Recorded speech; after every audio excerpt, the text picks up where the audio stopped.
How you doing, everybody? Welcome back to Stand Focused for Jesus. Hope each and every one of you are having a blessed day in the Lord Jesus Christ. As always, you may be saying, what in the world is going on? Because you're looking at a gray screen.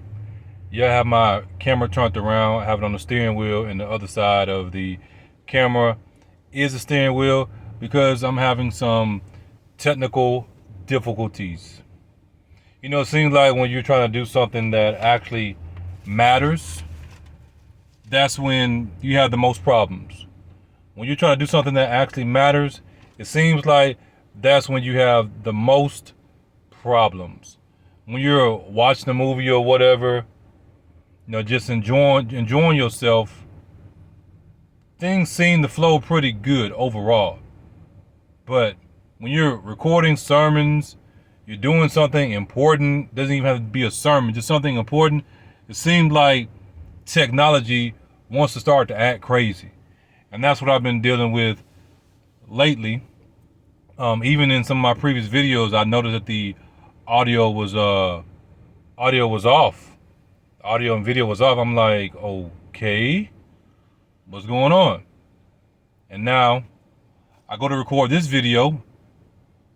I do a practice test.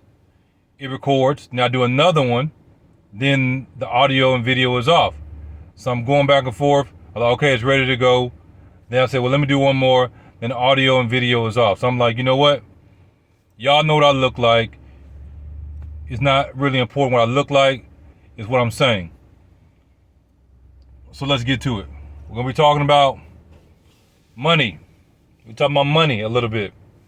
Now, if you ask most people, what is the biggest problem?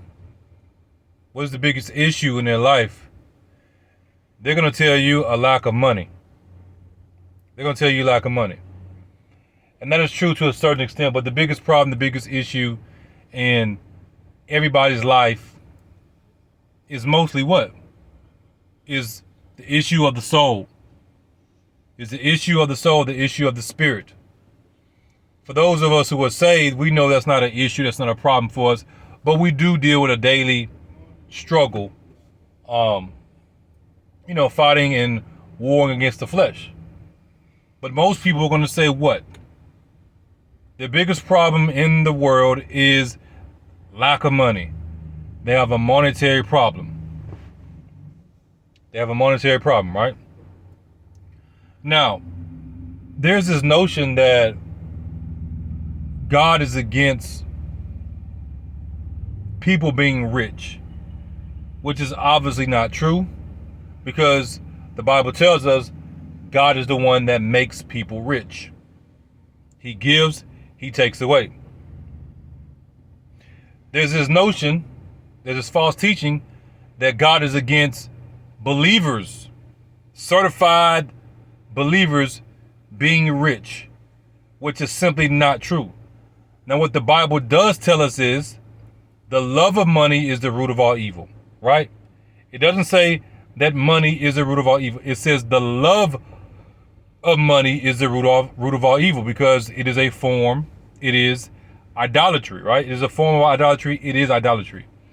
Because the more money a person has, all it means is the more they're going to do what's already within their heart.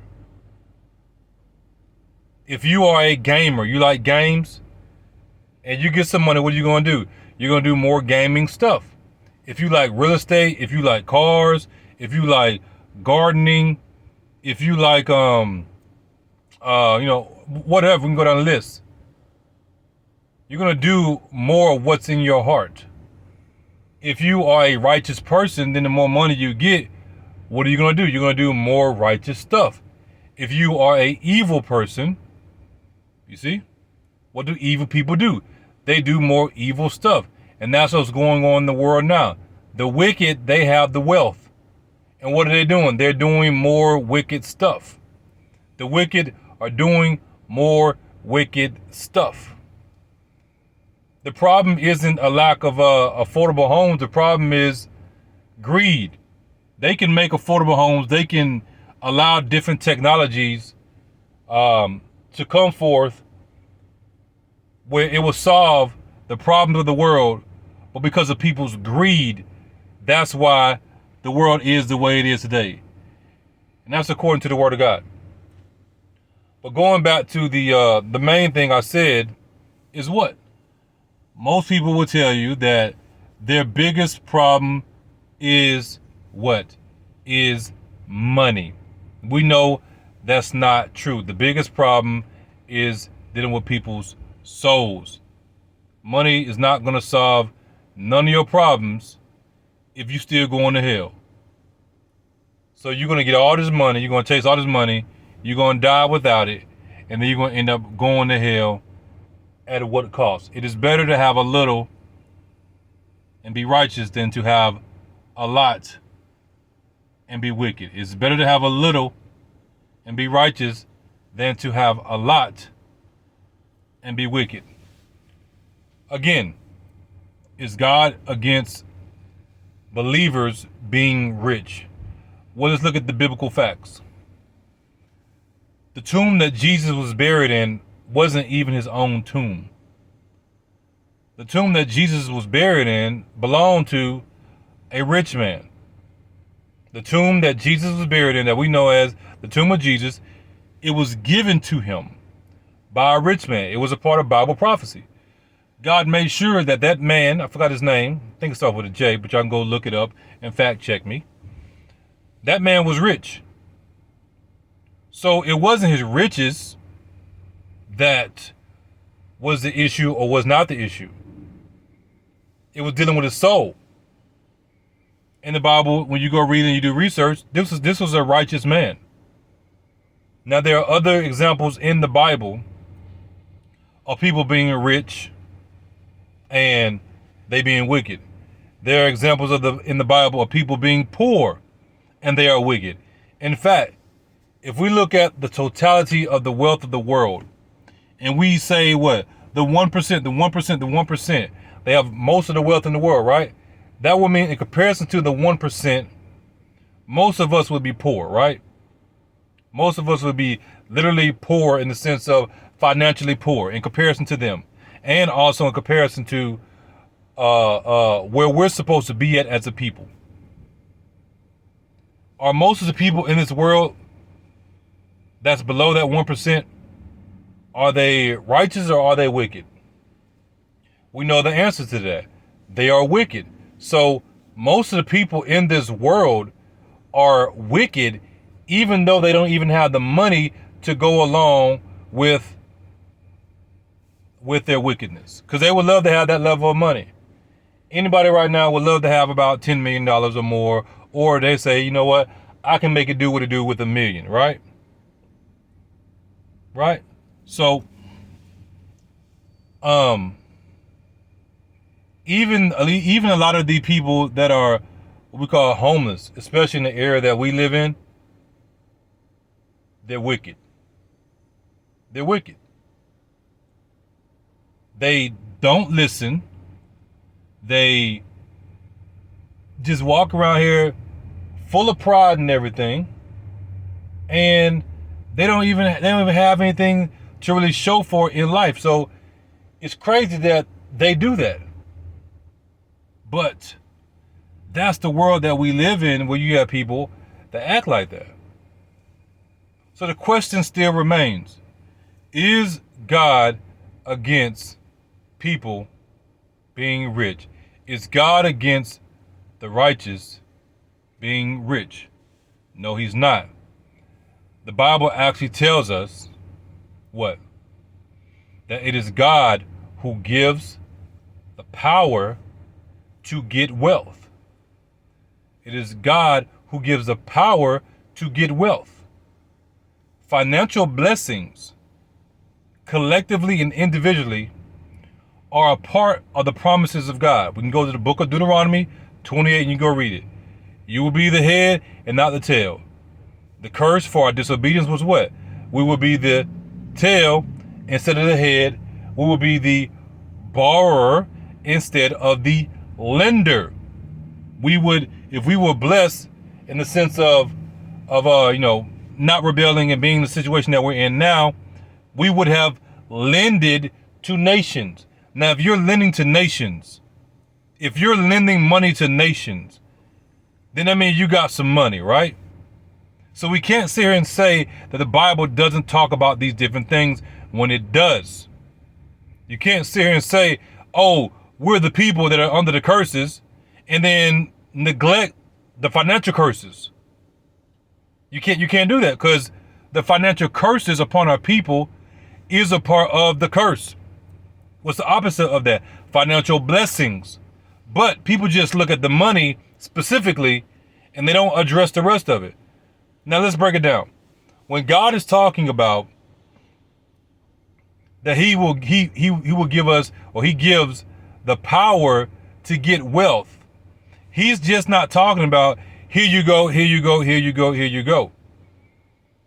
How many people, or how many stories have you heard of people hitting the lottery for millions of dollars, and then years later, those same people are broke, or they don't have the amount of money that they used to have? How many stories have you heard like that? They hit for 50 million, they hit for 100 million, and then years later, because they squandered a lot of it, they only have $1 million left. If I hit for 50 million, 10 years later, I'm not gonna have $1 million left. 10 years later, I'm probably gonna have 100 million or 150 million, because I'm gonna grow that. I'm gonna grow it. Now, if I have $1 million left, it's because I've given a lot of it away. If I hit for a big amount, a lot of it I'm gonna give away after I invest to grow it, to give even more away. That's what you're supposed to do. But you're supposed to do it in righteousness. A lot of these rich people, they get that money, and then when they get toward the end of their life, they give a lot of it away to these different foundations and stuff, trying to buy their way into heaven, you know what I'm saying, trying to do good and everything. It doesn't work that way. They're trying to, they know they're about to die, and they go before, they think they're going to go before God and say, okay, look at all this I did, look at all this I did and everything. When it doesn't work that way. You can do all this good, but if you're not truly saved, you're not truly born again, it doesn't mean nothing. It's in vain. So a person can be wealthy, a person can be rich, but that doesn't mean nothing if they just have riches and wealth by itself. Now, how do we bring it all together? Because I just said that God is the one who gives power to get wealth, right? We know that that's biblical. There's many, many scriptures on that. Well, all we got to do is go to the book of Hosea. The book of Hosea tells us what? That we are destroyed because of our lack of knowledge. We are destroyed because of our lack of knowledge. Not only our lack of knowledge towards God, but lack of knowledge in general. We always miss opportunities because we don't know certain things are happening. For example, artificial intelligence.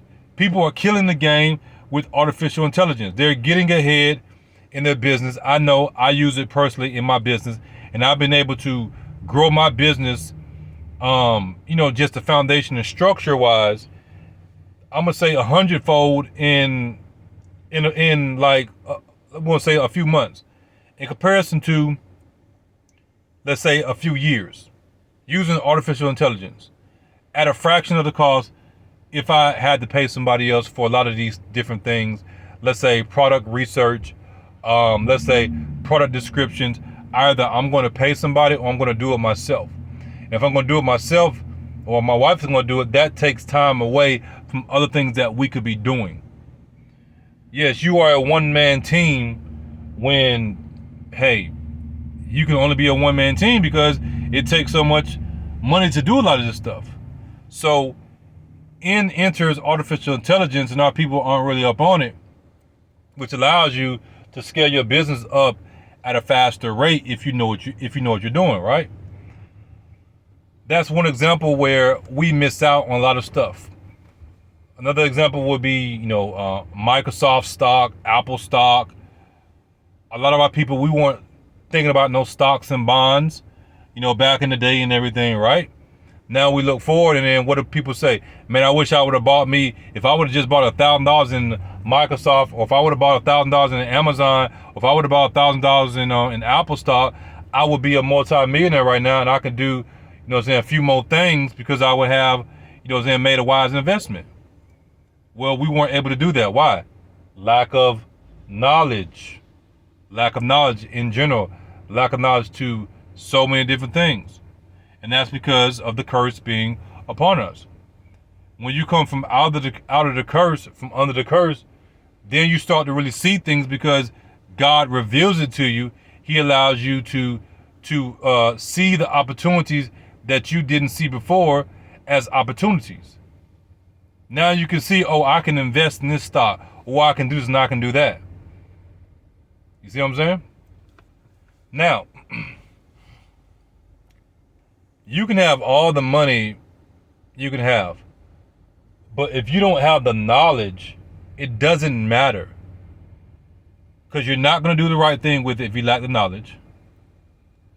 And you're also not going to be able to make the right decisions that you need to make, being responsible with that level of wealth, because you don't have the knowledge to be able to be responsible with that level of wealth. The knowledge goes along with it. First and foremost, you want the knowledge, so that when God, if he decides to bless you with the financial part of it, then it's not going to destroy you. It's not going to destroy others. You see what I'm saying? We want wealth. We want to hit the lottery or whatever it may be, but we don't want the knowledge. We don't want the wisdom, and we don't want the understanding that comes along with it. It means nothing if you have the wealth, you have the riches, you have this, you have that, but you don't have the knowledge to go along with it to be able to balance it and to be able to use it in righteousness and not be prideful with it. Is God against believers being rich? No. Is God against believers being wealthy? No. But most of us as believers in this earth age, we're not going to be in a position to be rich. We're not going to be in a position to be wealthy. Why? Because pride a lot of times, and because what? Because we lack the knowledge, we lack the wisdom, we lack the understanding. And God isn't going to give you that if you're a true believer, and it's going to destroy you. Now, he can give you that to test you. He can give you that to test you. But you talking about some major money? Nah, you wouldn't want it like that, because you end up being destroyed by it. And why would you want to be destroyed by it? And the Bible tells us that. That's the context of the scripture we're talking about, for the love of money. That people, they chase it because they want it for the wrong reasons. And it ends up destroying them. Because they're like, okay, God didn't give it to me, so I'm about to get it by any means necessary. Think about this also. People aren't even responsible with the little that God has given them. So why would he give them more and more when you're not even being responsible with the little he has given you? There are parables about that. There are many parables about that. I gave you a little bit, now I'm going to make you a ruler over 10 cities. I gave you the equivalent of $10 to see what you're going to do with that $10. You've been faithful, so I'm going to make you a ruler over 10 cities. Let me give you another example. Why would God give me my wife? And why would God give me to my wife if it's going to destroy us?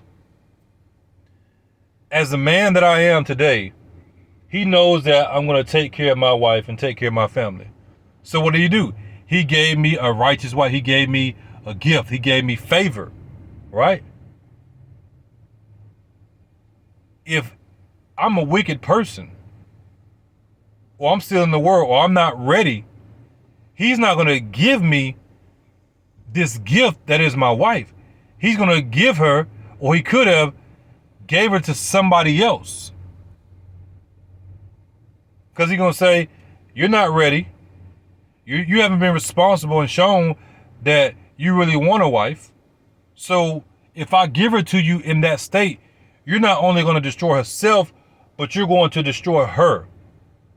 So I'm not even going to give you to her. If I'm let's say I'm a wicked person, take it even deeper. If I'm a wicked person, he's not going to give me a righteous wife. A righteous man receives a righteous woman. A wicked man receives a wicked woman, and vice versa, right? When I was in the world, I was wicked, doing stuff I had no business. So guess what? I was receiving wicked gifts, which was wicked women. That's what I was receiving. Why? Because I was not worthy of receiving a righteous woman, because I myself was not righteous. Now that I'm a righteous man, God said, okay, here's an opportunity for you to marry this righteous woman. Here's a gift.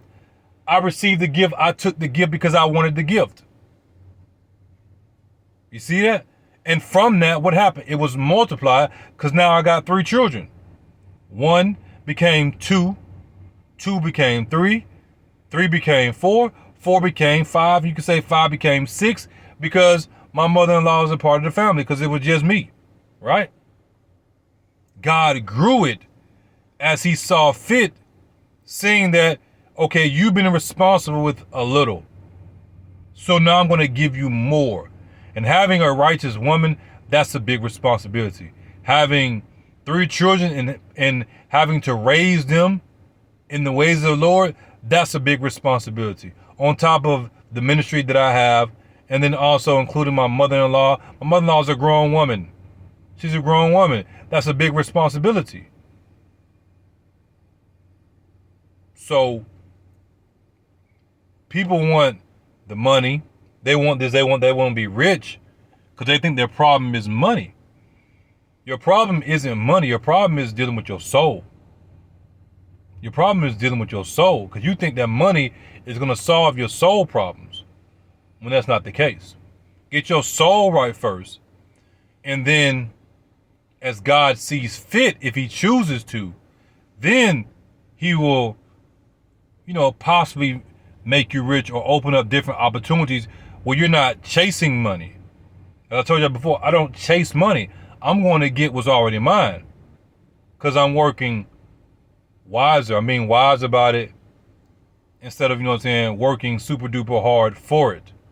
I put the work in for the gospel, and then, okay, there's an opportunity where I'm able to maximize my time and these different things, in the world, as God has blessed me with. So, in closing, is God against believers being rich? No, he's not. There will always be rich believers, and there will be poor believers. It's on God in regards to if he's going to make you rich or make you poor. It's on God, because he's going to have you to go through whatever you go through for your trials and tribulations. I can't sit here and tell you what you will or will not go through. That's something you have to pray for in regards to your own testament, your own life. So, with that being said, God bless each and every one of you in Jesus Christ's name. As always, stay focused for Jesus. And as you know, the truth is not debated, it is declared.